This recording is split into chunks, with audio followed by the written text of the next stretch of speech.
We invite you to watch our animators using the novice animation tool, Time Wheel. It helps the animators master any looped animation in a simple and intuitive way. First of all, the animator selects the light object of the car model in order to create a new wheel for it. She presses the Add Wheel icon and a wheel appears on the right side of the screen. By now it contains no keyframes, because the animator is starting a new animation loop from scratch. To add a keyframe that loops the animation, she double taps on the required location on the wheel. By creating the first keyframe, the play icon in the middle of the wheel appears, enabling the playback of the animation.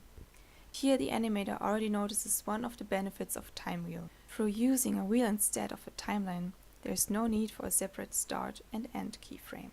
Another keyframe is added to a specific position in time on the wheel by the same procedure. Following, the animator wants to change the intensity of the car light to simulate a rotating emergency light, which is typical for police cars. To achieve this, the Slide In menu appears by a click on the bottom of the viewport screen. For the secondly added keyframe, the animator changes the value of intensity in the column Customized. The animator holds and drags the value to the left until it reaches the required amount. Now the animator wants to look at the results of the edited keyframe. To playback the animation, she presses the play icon in the middle of the wheel. After one run through of the animation, she stops it by pressing the pause button. In order to move an already generated keyframe to another position, the animator taps on the keyframe, holds and drags it to the desired position, while the keyframes always stick to the wheel. By a double tap, a third keyframe is generated, which was a mistake, so she deletes it again by pressing and holding it until it disappears. After that, the car wheel in the 3D model is selected and a wheel is created. In the meantime, the animator has created two further keyframes in the same manner as before. The animator now scrubs the wheel forwards and after that backwards to display the animation through time. That looks good! Now the animator hands over the animated model to her coworker for further editing.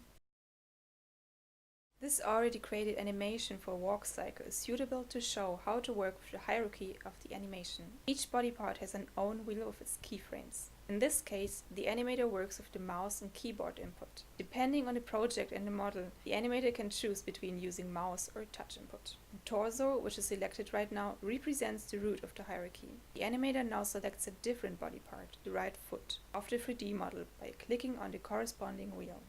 He now wants to check the keyframes of the right lower arm. He clicks on the body part of the 3D model instead of the specific wheel, because he's not quite sure which wheel represents the lower arm. The correct wheel is being displayed on the right side. To quickly skip through the hierarchy, the animator uses the mouse wheel. Thereby he can see all the wheels in corresponding objects. Scrubbing through the animation's hierarchy is remarkably fast and clear-cut in Time Wheel. Keyframes of the respective wheel appear when the animator stops skipping through the wheels. Thank you for watching our showcase of Time Wheel. We hope you enjoyed it.